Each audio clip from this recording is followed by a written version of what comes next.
Welcome to Discover the Difference, a podcast brought to you by C3. With your guest hosts, me, Matt Clark, and Gabe and Jamie, your regular host. Today we have Robert, Bobby, Capener. He's a buddy of mine, Matt Clark.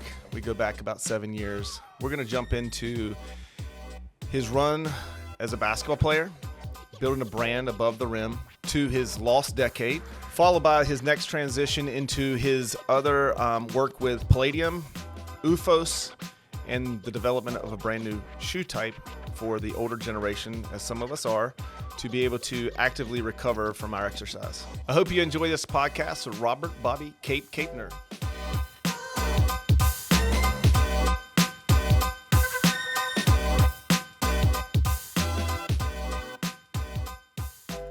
So are you from California? I am. Yeah. Yeah. Born and raised, huh? In San Diego?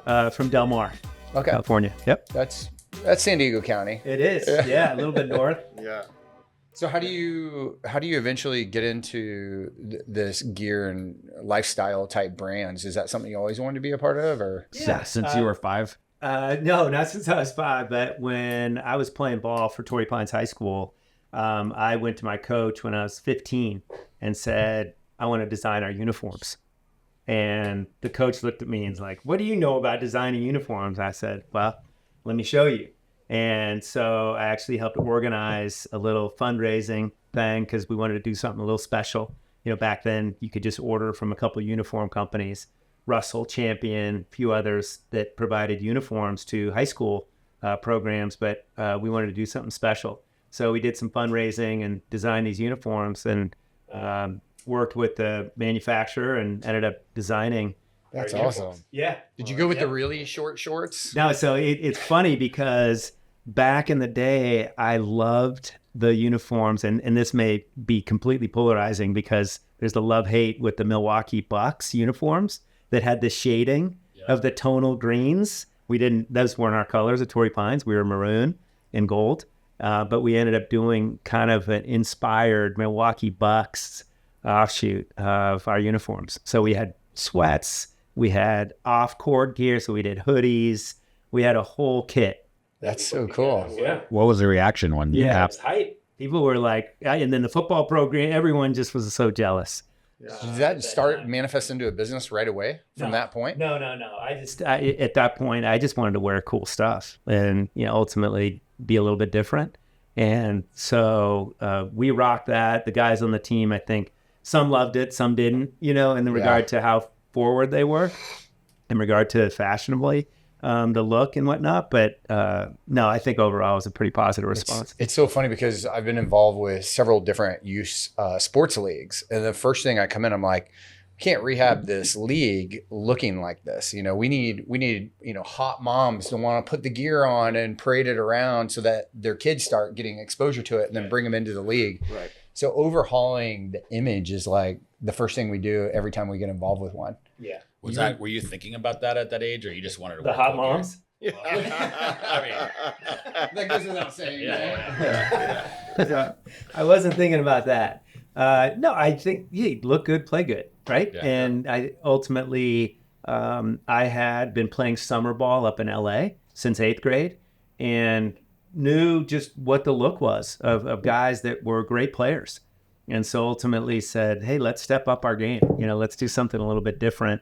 And because I was younger, I had a couple seniors that looked at me and were like, because there's protocol, right? And like you stepping out of your lane. Yeah. And I was just like, screw this, man. This is hype. This is what's happening. This is what's cool. And so they kind of eventually got won over. But So did that translate for Torrey Pines into playing better? I mean, look, my brother, who was older than me, won the equivalent of state, which was the first championship for Torrey Pines ever. And so I had a little bit of kind of street cred, just because of his success. And so when I came up, I think I got a little bit of a hall pass because of his success. And so that kind of like greased the skids a little bit. Okay. Were the shorts baggy? They were Back to the shorts. Yeah. No, they were not baggy. They were not baggy. They didn't even cut them that way. But that did lead to, the eventual design of the above the rim shorts. But no, they were not baggy. No, they were still the old nutters. No. They were Nutter Yeah. butters, man. Yeah. I mean, I remember. right back to our pre-talk here. Yeah, well, I mean, you go like I remember when I first played, right? The uniforms were literally we had to put like Band-Aids over our Oh nipples. yeah, I remember because those days. they were so old, right? And Yeah. like the funny story even with Michigan when they talk about their baggy shorts and what they did, what Jalen did, like took the biggest guy's shorts, right? Yeah. I mean, we would Yeah, try the to Fab do Five. that, Yeah. like because I mean those things were so short, and that was in '92. No, I had to do that at BYU. So I had a teammate my first couple of years who played in the league forever, this guy, Greg Kite. And so super nice guy, was in the league for like 16 years. And I used to steal his shorts. When our equipment manager, legendary guy, Floyd Johnson, would put everyone's kit in their locker and I'd go swap them because he's 6'11". Yeah. He's 6'11". So you know. So he's really short Yeah. shorts. Yeah, oh, yeah. Yes. Yeah, and you'll see I have these that are actually decent length, Right. and not all the time. Sometimes he'd like find out and come and like threaten to pound me, It's funny because we did a mud run with Hardwick and his wife came up with this American Apparel outfit to wear. Okay. She brings us this, and I look at these shorts. I'm like, my underwear literally stuck out of them. They were so long, It's like I'm gonna have to get skivvies to be able to pull these things off. Yeah. Unbelievable. It must have made you feel really good taking the basketball court with so much leg showing.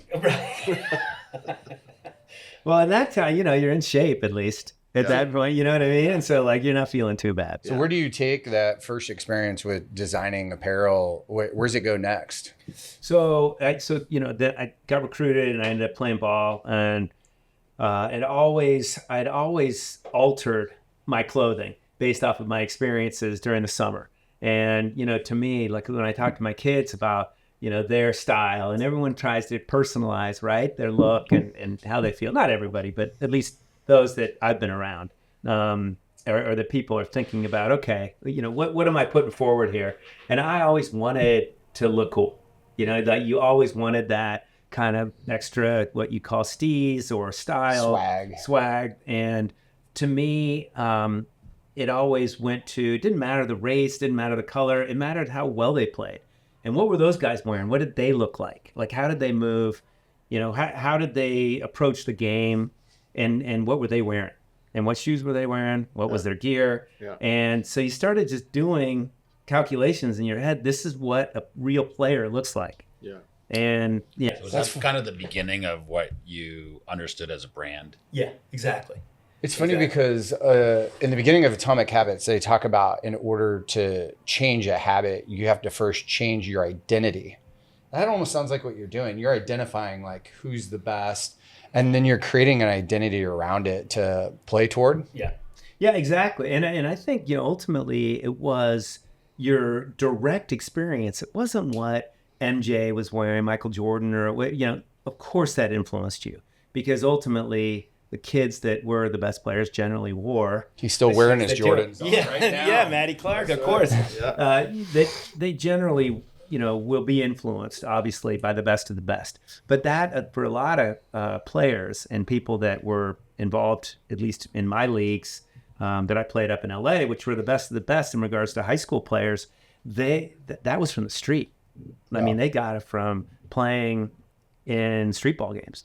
And then what did that carry over into their Slam and Jam or Summer Pro League or like these different leagues that are up in LA, and how they personalized their look. And when I first started, this, is the truth, because we didn't have the longer shorts. Guys were cutting off sweats. Guys were cutting off sweats just above their knee, and that's how they got long shorts. Is that was it. There weren't like long knit sweats that you could cut off. So it wasn't like it was all fleece, but they cut them off just for that look. Did you see other people in your sphere, like watching your brand and following it? Does that happen? Yeah, absolutely. I mean, when we started Above the Rim, the thing we wanted to do was provide gear for players, right? So that 20 feet, we call it the 20-foot rule, where you see someone from 20 feet, you look and you're like, that guy's a player. Right. Immediately. Yeah. Like before he came on, before he shot one shot, you're picking teams. You see a guy walking up and you see his style, how he's put together, his gear. That guy's a player. And to me, That's so funny. yeah, and that's the 20-foot rule. where you identify. And I've later used that in branding, where we come in and build a footwear collection or build an athletic apparel collection, and you talk about the 20-foot rule, to where somebody can walk up to a four-way in a store or a table fixture or something that's showcasing all types of products and brands. But because your brand is identifiable from 20 feet, they walk over and they're like, that's my brand. And it speaks to them from that far away. You don't have to pick it up and look at it and figure out, oh, that's Nike, or, that's Adidas, or Above the Rim, or Reebok, or whatever it is. You can see it, and it's and it speaks to you. I mean, it's human nature. I pulled up to my son's water polo game yesterday, and the opponents were there were 3 boys that got out of the car. 2 of them get out. Kai's like, we're going to kill these guys. I'm like, why? And he's like, look at those 2. They're not good. And I'm like, you haven't even seen them in the water yet. And then the third guy comes around. He's like, oh, that guy's going to be good. Yeah. And then afterwards, I asked him, I'm like, were those guys as good as you thought? And he's like, yeah, pretty much exactly how I assessed it. Yeah. So, I mean, like, this has been going on for a long time, and will continue to. Right. Yeah, and I think it's also a lot of body language and how you carry yourself, and how you approach these situations. We in the Capener household, we always talk about, hey, shoulders back, head high. Go into these events and these games knowing that you're going to perform well. Right. Kind of manifesting that you're going to do your best. Yeah, and that's all you can do, right? Yeah. But your body language has a lot to do with it, and I think the whole thing about dressing and how product, we call it draping, and like looks on you and what shoes or kicks you have on, that all contributes to that body language that like kind of gets your shoulders back and more bowed out, to where you're like, hey, let's compete. I mean, for Matt, it's flip flops that really like after it stands his feathers up a little bit, I mean. Yeah. Well, I think speaking of that, if you come from where I came from, the East Coast, in that look, and the thing is to get into Southern California, like that was where I gravitated to, and that's why I gravitated to anything that we do and how we, like, Gabe knows me really well. I mean, I'm like, when it comes to business, I want to get it done, but the rest of the time I'm just laid back, and like that's how I wanted to be. Yeah. And the flip flops and the shorts and the hoodie, it's like right up my alley. It actually takes you to a different place. You didn't want the loafers. No, I didn't want the button-up polos. And I call those the commercial. You're like Bill Belichick. No, I mean the commercial real estate guy. Like you see every real estate person there wearing the Gucci or the Ferragamo loafers. I mean, like it's the same thing with little tassels on the top, right? I don't want that. Like that's not me. Like me is just relaxed and doing her thing. And then when it comes to business, and I think that's what like you go back to you're in Torrey Pines, and I take it back to 7th grade, and I went to 7th grade basketball, and every kid on my team, had different shoes. Nobody there was not a team shoe when I was in 7th grade. That's in like the 80s, right? And I was like, hey, let's do a team shoe. Right. I want to do a team shoe. And not only did I want to just do the team shoe, I wanted to do it so everybody in the community kind of felt and we had a team shoe, right? And we could buy, like, some families could buy them for other families because some people couldn't afford the team shoe. Right. But that was important, is like having that look. I mean, I remember before we got the team shoe, my parents gave me the first pair of Jordans. And I tell you, the feeling that I had when I went on that court in 7th grade with Air Jordans on, buddy, you couldn't stop me, right? Because I had that feeling. And I think that's what you talked about. And that's how, like, if you go back to where you were, right, I've talked a lot about your hoops journey and your journey through college and then your journey into Above the Rim, which, you don't know about Above the Rim. I mean, it's the coolest thing back then. Like, tell me, like, what was your journey from, like, being a kid playing hoops to high school and then on the way to BYU? Yeah, I think, first of all, I think, those are amazing memories to recollect. And to me, it reminds me of one of the stories you told kind of triggers, like, it's also important about being yourself. And I also want to make sure that you're not going in and putting on a costume. Right? Like, you're not putting on a costume and trying to be something that you're not. Yep. I'm not saying that. So there's nuances. It's you wanting to play your best and being comfortable in your own skin and know that you've put in the work to where you're going to compete. You're going to go play this game, but you also feel like I'm myself. Like, we'd come in from Torrey Pines. We were talking about this earlier in our pre-conversation. But the idea that we had surf PE And we go into some games where during the summer specifically, where we had all gone surfing as a team together, and we'd come in and we'd still have sand like on our feet, and we'd wear flip flops or whatever to the court, and we're playing against Morse or Sweetwater or one of the schools from down here, Sierra, whoever, university. And we were down at the old municipal gym down in San Diego, Balboa Park, and we'd be brushing the sand off our feet.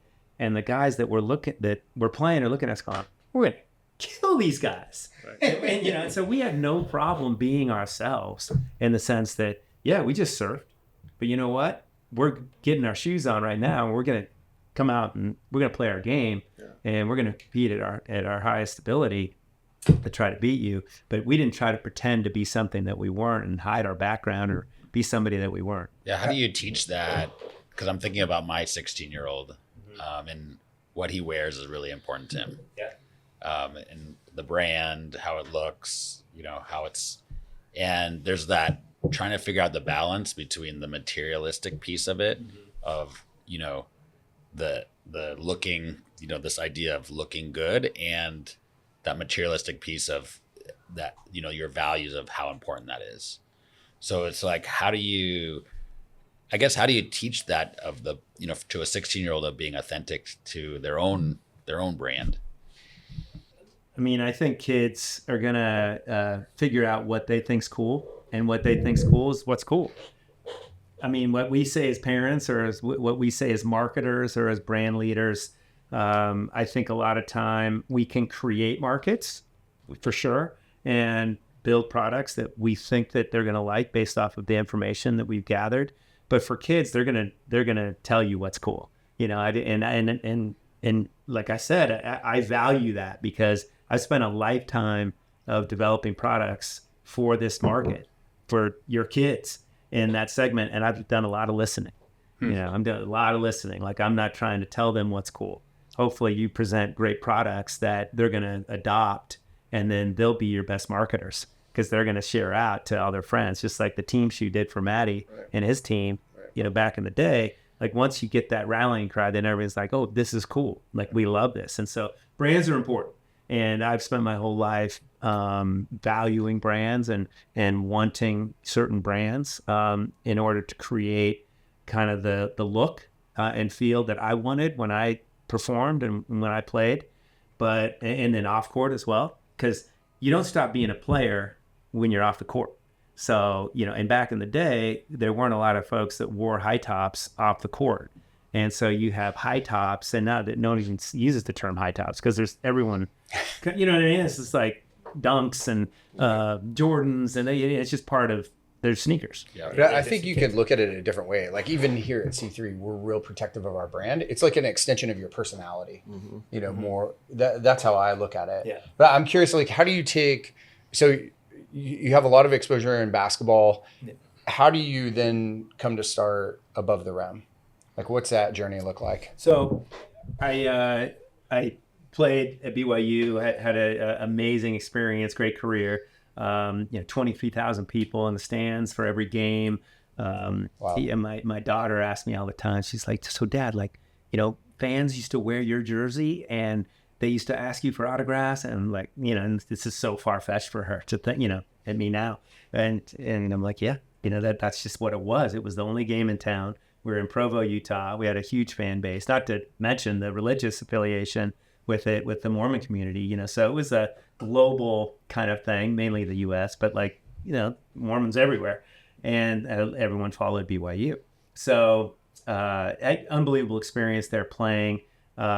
Had the opportunity to try out, played summer, got invited, did not get invited to camp, got invited to play summer. It was challenging to say the least, and there's some funny stories I could tell you later about that. But when that dream ended, I went back to my 15-year-old self in regard to that idea of designing products that I thought people that were players would want to wear. And there wasn't really a lifestyle segment of basketball at that time. And so started doing research and went to a good friend who was president of Oakley at the time, Jim Gennard, who I had known, and showed him my business plan and idea for Above the Rim. It's a 22-year-old, 23-year-old maybe at that point. Maybe it was like 9 months later. Yeah, 23-year-old. And I went through it, and he's like, Cape, I can't tell you that how many times this has happened when people have come and showed me their business idea and what they think they should do in regards to a new market or but he's like, really? You'd be crazy not to do this. Like, he encouraged you. He really did. Yeah, he really encouraged. He said, Did you say, write me a check? Yeah. Like, I'm ready to go. So a check. Right. And they had gone from making handlebar grips. That was Oakley's first product. Oh, I didn't know that. Yeah, to sunglasses. And he says, you won't know where this takes you. Yeah. But and I've always had that entrepreneurial spirit. I've always had that in me. I've always wanted to start and create and build new things and new products. And that was the start. That was the start of it. And I've kind of not stopped. Well, since then. I'm always, you two were talking about some friends who had other apparel companies. I'm always curious, like both in high school and Above the Rim, when you decided to design uniforms, or how do you buy material, figure out how to make it, all that kind of stuff as a high schooler, especially? Look, I think you lean on your network. You'd be surprised at people that are around you if you just start asking and talking about your idea and sharing it in a way where, like, I have this idea where it's the 6 degrees rule, right? Like, in regard to somebody that knows somebody.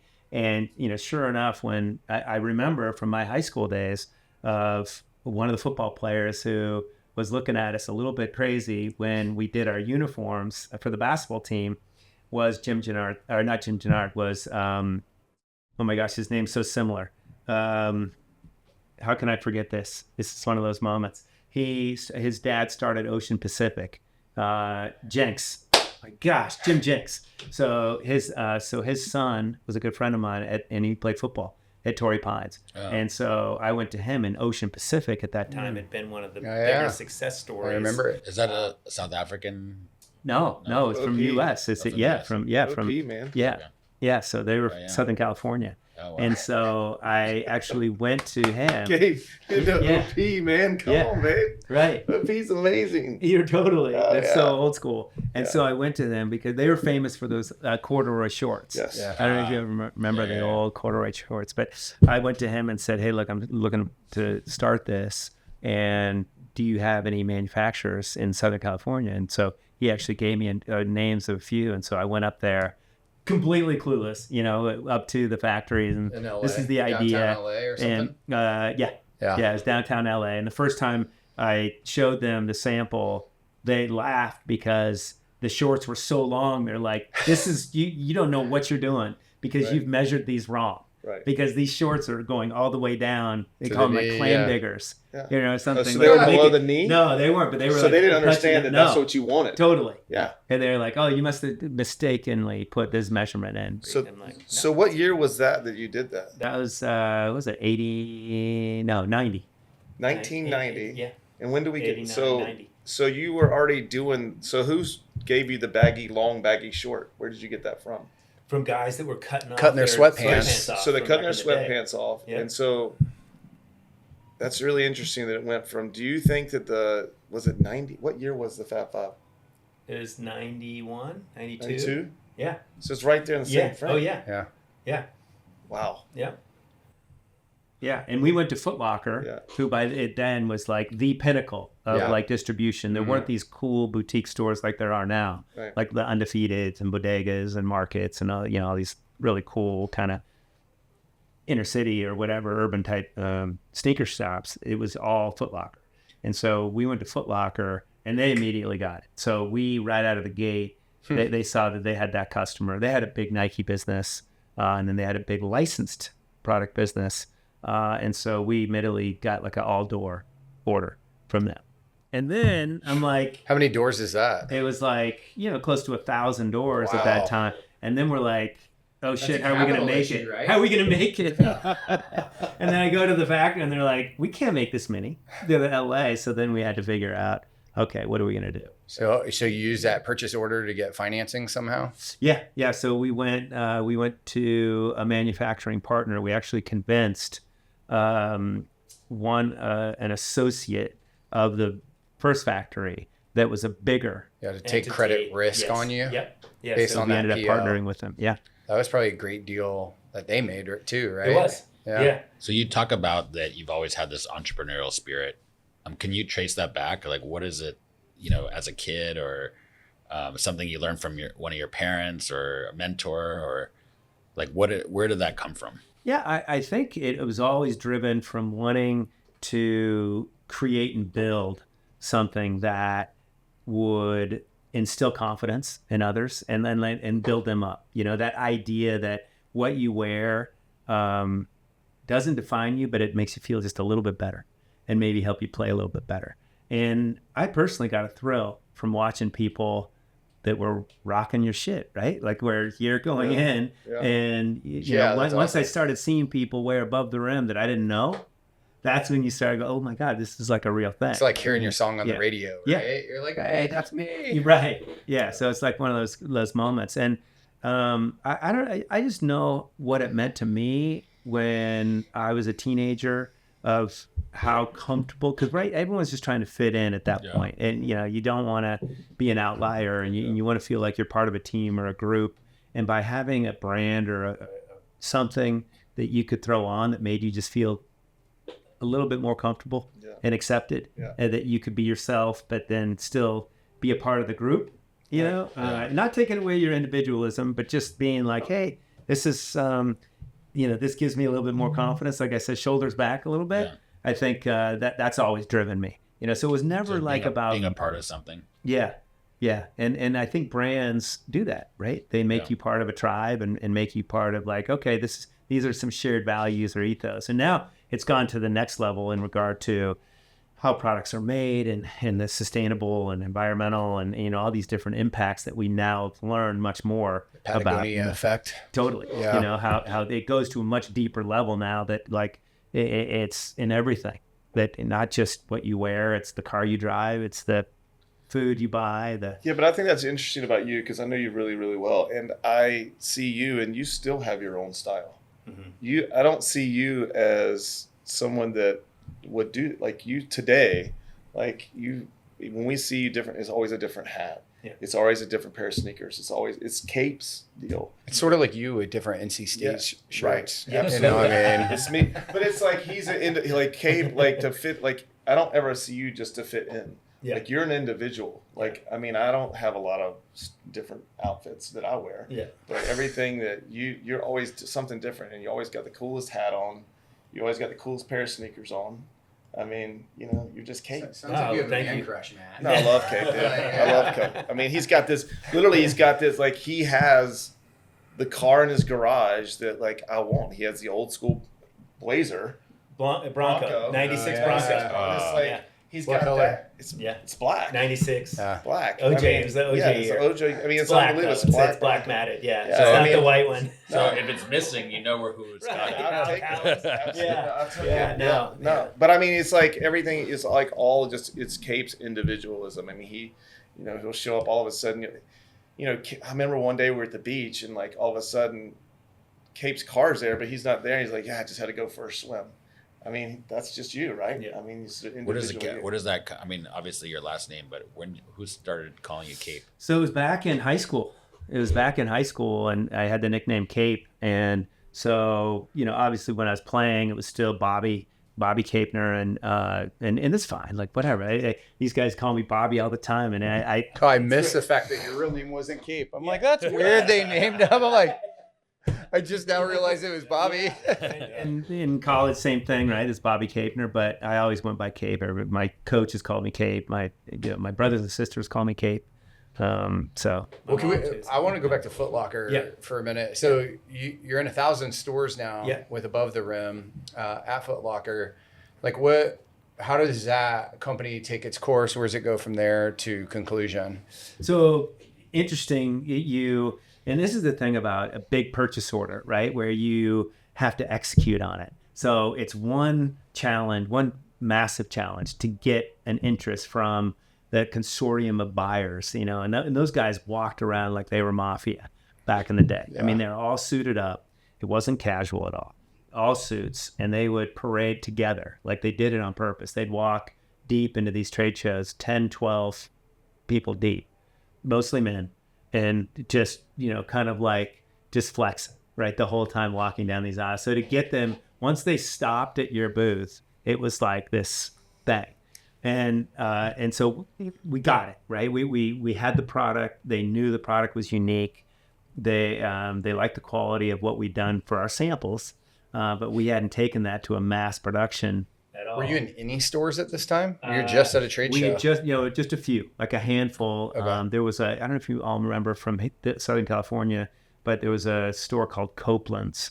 It was an old sporting goods store. Remember Copeland's? Yeah. So we were in Copeland's, and they did. Mike Copeland was a guy who saw it really early on too. But anyway, so and there were a few others that we had from back in the day, but Foot Locker was the one that you really wanted. And they eventually, because they had the basketball customer as well, which led them to start House of Hoops and actually, you know, diverge into like really committing to basketball because of the lifestyle component of it. But anyway, so we went in and I talked to this new partner who did have the capability, had some offshore capacity at that time, which was unique as well for manufacturing. And so we were able to hit the deadline of when Foot Locker put it, which was like a miracle of God, like literally. I mean, we were nip and tuck the whole way, you know, because there's usually a 60 to 90 day period of manufacturing at minimum, and then at least 30 days on the water in order to ship it in an efficient manner, as opposed to flying it, which eats up all your gross margin, you know, and you don't want to do that. You want to make some money on the order. Yeah. So, and we ended up... Did you make money on the order? We did miraculously. And then, of course, at that time, then everyone's hearing about that. And so more orders are coming in. And it's just like this suck vacuum, you know, like thing where it's like you mentioned, capital intensive, where, you know, just in order to float that product cycle in wholesale is very difficult because, and this isn't boring for those that are listening. I think it's really interesting. Is the idea that the float in these branded wholesale models is the key to making it, because ultimately you're working on futures. So you'll build a collection. You'll send out, let's say you have 50 sales reps in the field. You'll send out those 50 samples to the sales reps. They'll garner orders, and the orders generally are for 6 months down the road. So let's say you're in April, they're getting orders for November, let's call it, for Christmas. And so you'll go in, get the orders. They'll say, okay, we're going to ship those in November. You have to start production now, get those orders in November. But most retailers won't pay you for at least 60 days after you've shipped it out. So you get those 1,000 stores. Dang, that's tough. Yeah. And then you're building, paying the factory, getting this product that's coming on the water. Then you ship it to Foot Locker. It gets in there November 1st. You're not seeing money till the next year. You wouldn't see money until January. So did you do all this with no financing? Yeah, we did it internally with our partner. And we started with $10,000. Wow. Yeah. That's pretty incredible. Yeah. So that was the key, man. It was just turning that inventory and just turning it as many times as possible. So you eventually sell that brand, right? We do. Yeah. To Reebok? To Reebok. Yeah. What was the decision or courtship? How'd that go? So we had started with just apparel, and we knew there was a market for footwear. We had talked to Nike. I knew those guys, and they were just super powerful at the time. They had Jordan, and there are two other sub-brands that they held called Flight and Force. So they kind of had a full stack of assets already in their house in basketball, and they owned it. I mean, they owned 90+% of the market share. And so Reebok wanted an entry point. That. Yep. And so they said, let's talk to Above the Rim to see about doing a brand collaboration. So the Reebok Above the Rim shoe was literally like the first brand collaboration ever. Wow. In sports. That's pretty cool. Yeah. Yeah. I mean, but where you took a big manufacturer like Reebok, a big brand, and partnered with another brand. It just wasn't done back then. So had they acquired you at this time or no? No. This was pre-acquisition. Yeah. Okay. Yeah. So we did the first above the rim shoe that was nicknamed the Shamu or the Orca because it was all black and white. And How did it go? phenomenal. But before it actually went to market, they came at us really hard to buy us, and so they ended up buying us out at that time. But before the shoe, but the shoe took, like I told you, the product timeline takes 6 to 7 months at minimum. You think they to get always that done. wanted to buy you out? I mean, and that I was think- a way to get to know you, or No, I think that it was unique in the sense that, hey, these are two brands that kind of are competing in a way, though Reebok was certainly different in regard. They were mainly seen as a women's brand. They had some huge success on their classics line, the classic Reebok product at that time, but weren't really into basketball. They just launched the pump. Yeah. And so the above the rim shoe was I remember that. was a part of that, that initial pump kind of marketing story, which obviously helped set it off. And what was the thought process at the time between seeing things through versus selling? So that that's an interesting one, and as an entrepreneur, that's one that I think is very personal. I think for a lot of people, because ultimately, as I said earlier, I never really approached it in the regards of I want to make this amount of money by starting this. It was always about kind of access and like playing on the biggest stage and building something that the most amount of people that I thought were authentic would care about it. And so building this brand was a great journey for me. And so when Above the Rim got approached by Reebok, I said, this is the chance to take it to that next stage, right? The equivalent of, Broadway, New York, that the biggest stage on earth, you could take it there and see how you compete. And it was awesome because we ultimately came to a number that was great and was great for me and my family. But ultimately it was amazing because sales went from when we sold even with the Foot Locker order and the other business that we had, I think we're north of 10 million, 10 to 12 million in sales revenue. Mm-hmm. And by the third year at Reebok, it was up to 180 million. Oh, cool. Shoot. Just a different level. Yeah. So was there, just geek out on the acquisition here for a little bit. Yeah. We love talking about this kind of business Yeah. stuff. Is there like an earn out with upside motivation for you that if you took that brand from 10 million to 100 plus, that you benefited from that as well? Yeah. Yeah. And it's great that you pinpointed that because you have to kind of check yourself always when you're in these situations and be like, okay, why am I doing this? Is this going to be good for the brand? Is this going to be good for my family? You're always kind of balancing what is the right next step forward. And with Reebok, I was kind of excited, right? So you're being a little bit probably too eager. And so we got to a point where we kind of had terms figured out and there was no earnout. And so I'm in Boston. And you're saying there's no earnout because you're over eager to do business with them, so they didn't put the best terms out there for you. I was screwing up, man. I was like, I was going to take a deal that that I probably shouldn't have taken. But there was good cash up front, and taking care of my employees, and it was everyone had jobs. Everyone's going to continue forward. They're going to continue the office here in San Diego, which is where we started Above the Rim. Yeah, and so it was all good in a lot of ways, but then. Thinking about it, I finally called Paul Fireman, who is the president of Reebok, and I said, look, I really appreciate what you've laid out, and as I said, it's a generous offer, but we're gonna have to turn it down. Like we can't do it because there has to be an earnout component to this. Had you asked for that before that time? No, we hadn't really talked about it. We talked about there being a payout at the end of a certain amount of years as like a bonus. Well, how'd you have the epiphany to ask for that?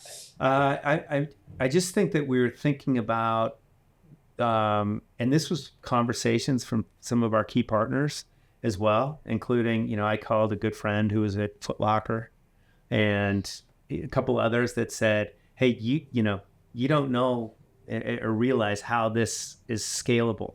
And you need to recognize that because, I don't know what you're getting paid right now because it was a private transaction, obviously, but you need to layer this in. And a couple other people that I trusted and that I Good relied advice. on. Totally. Yeah. So like I went to them and came back, and then we tiered it out to where it was a 3-year earn out, and we hit each of the thresholds and ended up getting paid. In fact, we ended up hitting them in year 2 by the 3rd month. That's in year awesome. 2. That must have been fun. Yeah. Yep. Yeah. So that was. So how long that was did a you fun stick experience. around at Reebok? I was there for almost 3.5 years. Okay. Yep. Yep. So You I had a take any 3-year of- deal. You take any of that in like Reebok stock or anything? Yeah. Or? Yeah. There was stock as well as just straight cash payout.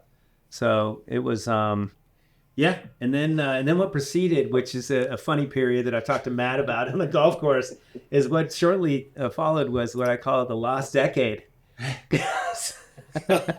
Because you're This is when you 20, leave 27-year-old kid. that's what I was going to ask. How old were you when you got all this stuff? Yeah, it's like 27? 27. Yeah, Yeah. and ended up having all this money, and not all this money in terms of today. Like people would like just be like not that much, but back in the day, At 27, it probably felt like a lot of money. it did. And so shortly thereafter, I ended up. This is embarrassing a little bit, but I had 5 cars and 4 houses within 2 years. Tell them this. So wait a second. It's the best story. Which makes no sense at all. No, the story. You know? The story about Yeah, there's no Airbnb back then, right? the story about you in Las Vegas and the guy driving the car. Yeah. This is a great. You have to tell that story. Yeah. So again. And my dad is a smart guy, and like he's just shaking this whole time. We're alluding to the fact that you're being irresponsible with money. Yes. Is that what we're saying? Yes, Yeah, exactly. yeah, Yes. yeah, So yeah. the idea of someone that comes from, let's call it a middle class upbringing, and comes into money, and so like whether it's an athlete, a musician, an artist, I will never second guess that person again in my life, because I feel like I came from a family that had good values and that valued money, and that were very responsible always, and I probably acted oppositely. That's not a word, but in the opposite direction, or maybe not the opposite, but because all of them ended up being okay transactions in the end, but they were very frivolous. One being This one. one being where it involves Mark Eaton, by the way, who used to play for the Utah Jazz and at UCLA. 7'4" guy. I don't remember Mark Eaton, but old school basketball NBA guy. And so I was, I think I was in New York, and I had homes in New York and in Park City, in Los Angeles, and down in San Diego and Del Mar. So I'm in my place in New York, and my buddy, who's a friend at Porsche dealership down here, says the new Boxsters come in. I don't know if you remember this back. It was like 98.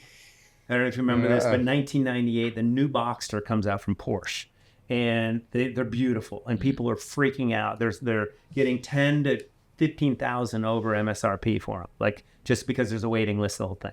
So he calls me and says, "Hey, I know that you're a car guy, and we just got these Boxsters in. They're incredible. You need to maybe look at this because we have a list that's about 100 deep, but this one's black on black. The guy that was going to order it canceled, can't take it for whatever reason. You can have it for list. You don't even have to pay the overage. We'll sell it to you for MSRP." He's my guy, so like he was kind of hooking me up. So I'm like, "Dude, that's amazing." I said, "But I'm in New York right now." He's like, "You got 24 hours. Like I have to go down this list and like sell this car. And you got 24 hours and, make a decision." So I'm thinking about it. It took me 3 minutes. And I'm like, "All right, I'll buy."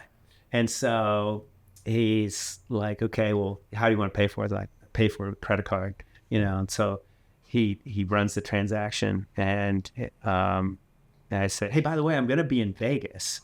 I have to go for a trade show. So maybe, and I'm going to register in Utah in my house in Park City. So it could better registration rates and insurance and tax, all that." So he says, "No problem. I'll drive it to you in Vegas." So this is how old school this is. The hot hotel at the time was the Mirage. Yeah. So the Mirage was the hotel then.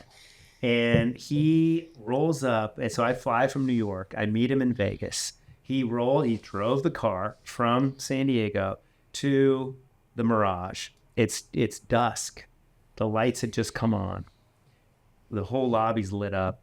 People are all over the place, ready to go to dinner, come into the casino. So it's a scene. Like, people are freaking out. I'm telling you, this Boxster thing was real. There was a lot of hype. And so he comes in. I'd never even driven the thing. I come down from my room because I'd flown in from New York that day. And I look at him like, yeah, man, you're right. That car is beautiful. And so I look at it. I shake his hand like, thank you, dap him up. He takes off to go to the airport to fly back to San Diego.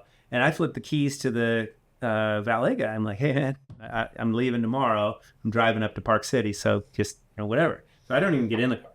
So I go up, party, come back that next day, come down, and it's, 9 in the morning, whatever it is. I'm driving up to Utah, and I get in the car. I don't fit. I don't fit in the car. I mean, the Boxster is so small that, like, I feel like I'm driving an F1 car. Like, I mean, I'm 6'4", but I'm like this, and I don't fit in this thing, and I'm getting more, like, uncomfortable as the drive goes on from Vegas to Park City. I don't even go to my house. That's in a Park good City. drive. It's a drive. It's a 6.5 hour drive. I go straight to my friend who owned Dave Strong. My friends that own the Mercedes dealership right across the street from Dave Strong Porsche. They hadn't even got Boxsters in yet because it was like in Utah or whatever. They got them in California first. The allocation went to Cali first. And so I called my friend. I said, hey, man, I don't fit in this thing. What do you think? And he wanted to stick it to Dave Strong, who was the guy who owned the Porsche dealership. So he's like, I'll give you exactly what you paid for it, but the only, like, you have to buy another car. And I'm just like, okay, what do you got? He's like, I got Mark Eaton's brand new 600 Mercedes S-Class that is gold rims, gold plated, with, like, for a 7'4" guy, so it has a special seat that goes like way back into the back. Yeah. And Passenger seats so are I did a removed. straight trade with Mark Eaton's old 2-year-old 600 S-Class. That's awesome. Yeah. And drove that for 4 years. And all of my friends, it was like an episode of Entourage every time, because we, like, took that everywhere. They wouldn't want to drive with anyone else. They're like, Cape, you're driving. We're going in the 600.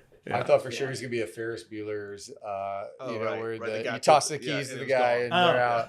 Yeah. Car got wrecked. Maybe that would have been better. Maybe. Right. So anyway, again, the decision making wasn't probably at its best, but The lesson is, well, if you're that's into blowing money, at least sit in the car first still. that's right. Okay. Yeah. Yeah. Yeah. So you talk about this lost decade. Like, how did you, like, move through that phase in your life? Like, what was the change? Or It was so I've talked to Maddie about this as well, and I think that look, there are always challenges in each of our lives, and they may be different, but how do you approach those, and how do you get through them? Everyone's going to have them. You may think that other people don't have them, they do. So how do you, when you're going through them, look at it? And my lost decade, I term it that affectionately, just because I feel like I had a great time. But I also felt like I was a little bit on a revolving door, that just kind of kept going around and around and around in a circle, and I wasn't progressing. Fortunately, I didn't progress too far down, to where, like, you make terrible mistakes and they impact you in a negative way. But I certainly felt like I wasn't progressing or growing as a person or as a businessman or as an entrepreneur or whatnot. So I had a couple good, experiences and work. But I just kind of kept going through this nonstop circle that wasn't really leading me anywhere. And so at the end, it's funny. A good friend of mine, this girl, April Dinwoody, who I've known forever, and she worked for me at one time, but she said, hey, I have this nutritionist that I want you to see. And I'm like, and this is like year 9 of the lost decade. I'm like, okay, yeah, I'll see a nutritionist. Like, I guess. I mean, I'm like still working out. I'm playing. I feel great. I'm living in New York.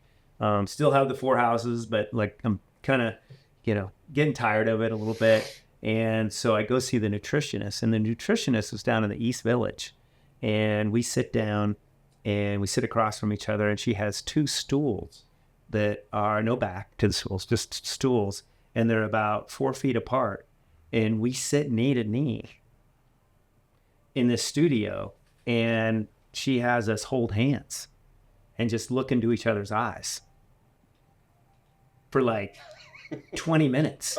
Wow. Who are you sitting? And I'm across like, from? and now this is the nutritionist. nutritionist. Like, You're I staring in the nutritionist's eyes. Yeah.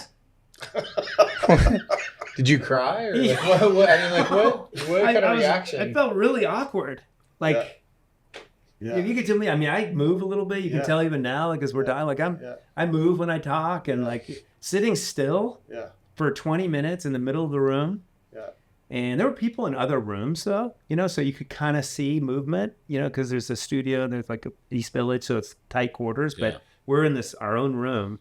And so after 20 minutes, then she starts going through a series of questions with me where she starts talking about what are you looking for? You know, like what do you feel your goals are? You know, It's more like a psychologist. yeah, no, totally. And she alluded to diet, and she alluded to, you know, how you feel, and, you know, all the things that are important, of course, what you're putting in your body. But ultimately, 5 times during the conversation, she kept circling back to any answer I had. And it was almost like, you know, something really clicked during that 20-minute conversation, but she kept coming back to me and saying, you're just looking for authenticity. You're looking for an authentic experience. And it doesn't seem like you're getting it right now. Like, it doesn't feel like you're clicked in to the experience that you're maybe longing for, you know? And She was reading your soul in that 20 minutes, huh? Totally.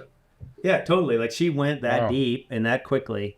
And I actually like equate that experience to me being open enough to when I met my wife 6 months later.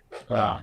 That completely changed my life, you know, forever, where, you know, kids and family and moved from New York and, you know, all this thing. And as beautiful and as amazing as my wife is, if I hadn't had that experience nor changed my life from the time that I had that conversation and the work that went in after, right? It wasn't just one conversation, but the Right. work that I did during that 6 months, I don't know if I would have been in a place to be open to, you know, that kind of authentic, Yeah, real receive it. experience that has brought me ultimately the most joy, you know, in my life. So it was big. It's a big That's moment. amazing. What was the work that you did to be more authentic? So it just it ended up, you know, it's interesting. I ended up doing more meditation. I won't say that I meditate, but maybe prayer. You know, there's more prayer in just trying to align. You know, they always say in business that as a good leader, people are going to follow those that not only set an example, but what they pay attention to and what they value and what they talk about, right? Like that's how people gravitate towards great leadership and a vision. If somebody talks about a vision and then never allude to it or never measure it or never hold anyone accountable for it, you know, what's the real... Then you're a talker. Yeah, right. You know, and there's not really any, where are the meat and potatoes of the whole thing? And so a lot of it was me pulling back on things that were diluting, you know, my experience, like, you know, alcohol and being just more present, you know, not trying to always chase, you know, try to just like... Let things come to you a little. Yeah. So it opened you up to the relationship with your wife, like professionally. What happens beyond Reebok? So after Reebok, I went to No Fear, which was a great experience, super fun. We're, you know, racing go-karts in the parking lot and like this whole action sports experience. Worked with Jeremy McGrath, who had also started Spy Sunglass Company at the same time, and went to a bunch of his Supercross events, which he was dominating at the time. So that was a really interesting experience because straight from Reebok came back to San Diego, which was an amazing experience. And that was kind of a like take a deep breath, you know, like from the craziness of selling above the rim and being at Reebok and running the basketball division at Reebok and all that. And then had a small company that I started with a group of friends that we ended up buying back the rights to Above the Rim, which was fun. And then within that group, we had another label. So it was kind of like an umbrella company that had multiple labels. So one was Above the Rim, another one was Cape Athletic, and the other one was called Blue Line, which was a hockey apparel line, how I got to know the NHL and the whole management of the league. And so from that time, ran those companies and was still kind of jumping around. This is all part of the lost decade, by the way. So it's fuzzy. All these memories are fuzzy. Wow. So where's Above the Rim now? Above the Rim is with Reebok. Okay. Yeah. So you bought it back. You got the brand back. We got the license back from Collective Brands, but then it ended up back with the Authentic Brands Group. Okay. And then the Authentic Brands Group out of New York just bought Reebok. So it actually kind of went full circle. Has there been any reconnection with them to reach back out to you, who started to take the brand back again to like the heights that it was at before? No, I mean, I've talked to, so I think because we were so associated with entertainment, and this is kind of a fun part of like the journey with Above the Rim, is we always knew that hip hop artists wanted to be basketball players and basketball players wanted to be hip hop artists. Like we always knew that. And we always brought the two together in our marketing and how we work with things with Above the Rim. And so we did the movie, the Above the Rim movie with Universal. And Dr. Dre produced the soundtrack to the movie Above the Rim. I was with Death Row Records, with Suge Knight, and all those guys. So met all those guys. Met Tupac Shakur on set of the Above the Rim movie, who starred in the movie, and so that whole thing was a trip, right? You're just like, I can't believe I'm here. This is amazing. But they want to relaunch the brand as an entertainment type brand that is more lifestyle and not like really entrenched in actual basketball. But part of the lifestyle and culture, but more street culture, more music, more lifestyle. So you did some stuff with Biggie. Yeah. Remember this? Yeah. So so Biggie as well. Like, so, all my friends, I think I'm the only ones that have met both involved in the East Coast, West Coast drama that happened in the hip hop world in the 90s. But a good friend of mine, this guy Dave Mays, who ran the Source magazine, and another buddy who ran the Streets, this guy Chris Latimer. And then there was a stylist that they had introduced me to, who was June Ambrose, who is blown up, super famous now. But I had met her because we were trying to get product, because they knew about the Above the Rim movie and all this. And so we tried to get product and fit Biggie.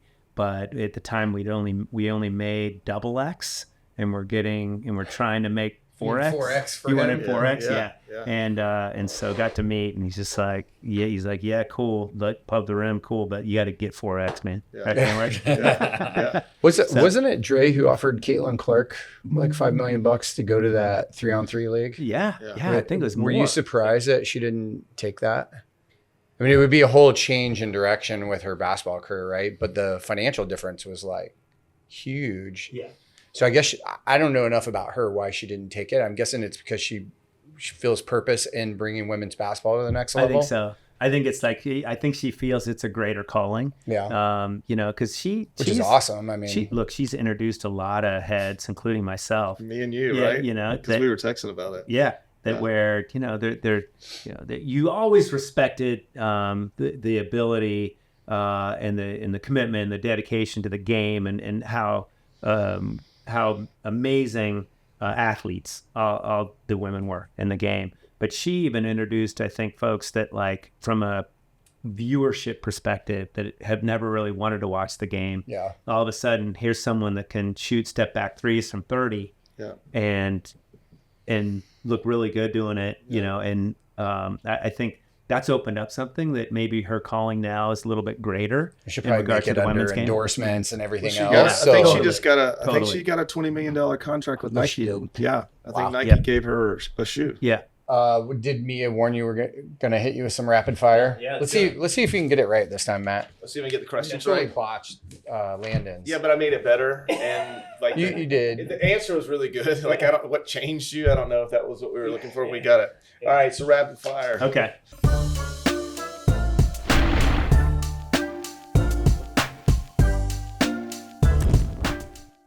What was your first job, and what do you learn from it? Movie theater, taking tickets, sweeping up people's shit Okay. on the ground. So that was literally the popcorn, the candy wrappers, movie theater, age 16 So did in your Flower Hill Mall. okay? So there you go. when you work in the Still theater, there. did Yeah. you recycle the popcorn bags and sell more of them? Pocket the difference. No, I did not. Okay. I did not. I did not. I But did- movie so- theater, somebody- Flower Hill, cinema. Somebody did do that. What's a trip that changed you and why? Probably trip to probably London.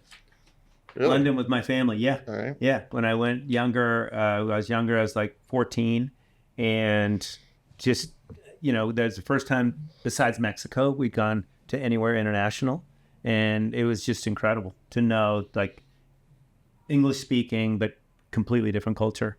And it was just mind blowing to me. Amazing. Well, what's next for you, Mr. Cape? What is next for you?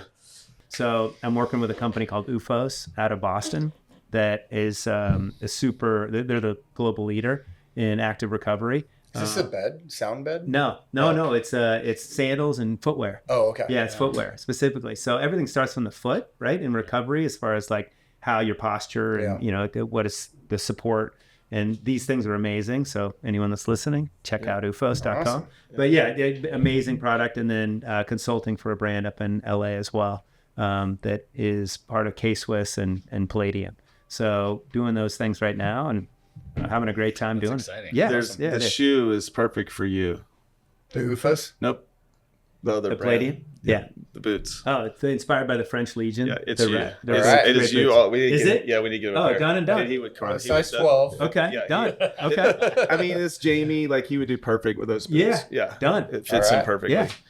All right. Wanna he would- do, do the Discover? different. Yeah, part of our Discover the Difference is, when you look back and actually you talked about your kind of personality of being kind of jovial and happy all the time. But as you look back on, your life and your experience, kind of giving advice to, younger Cape of everything you know now, what would you say to him?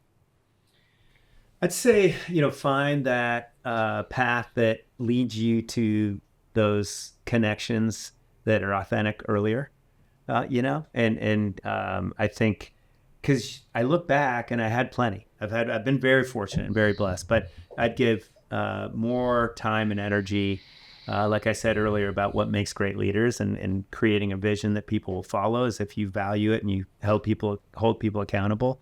I think I try to hold myself more accountable in regard to really valuing those relationships and connecting on a level that not only, I think, because ultimately when you do that, you help inspire others, but ultimately it's the best thing for you. Yeah. And it fills you up, So find that earlier. Cheers. Yeah, That's amazing. absolutely. Yeah, love it.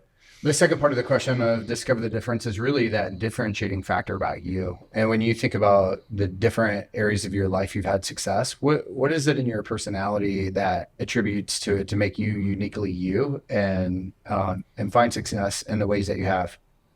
I think looking at things differently, but being true to yourself, but looking at a situation and saying, why it doesn't have to be like this, all these guys are wearing. It's a bit of a challenger personality. Yeah.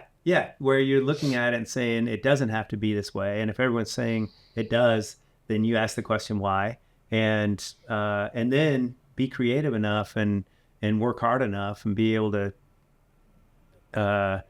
not accept what everyone else says is status the answer. quo. Yeah. It's funny just because push at my through. house, we call it swimming with the salmon. Yeah. And I'm like, anytime we find ourselves moving in the general direction of all the salmon, I'm like, we're going the wrong way, guys. Yeah. We gotta switch directions Yeah. here. You definitely have that in your personality. Yeah. Cool. So anybody listening who wants to learn more about you or to connect, what's the best way for them to do that? I guess, email me, or how I don't know. Yeah, Reach out, give me a call. I don't know. Yeah, absolutely. I We mean, talked about some of the brands you're working on. Yeah. No, I mean, I think that we can list whatever the best throw means your of email doing it. up Yeah, here. for sure. Do you but, interact on LinkedIn? Yeah. If somebody Yeah, reach out to you I'm there on as LinkedIn, well? and Cool. no, but like definitely, if there's someone interested enough to have a conversation, that too. Like I'm fine. Like I'll Awesome. get on the phone, do it. Yeah, Awesome. Well, thanks so much for Yeah. coming in. Thanks, buddy. of course. My man. Thank Thank you. you. Yeah, Thanks, enjoyed Gabe. it. Thanks.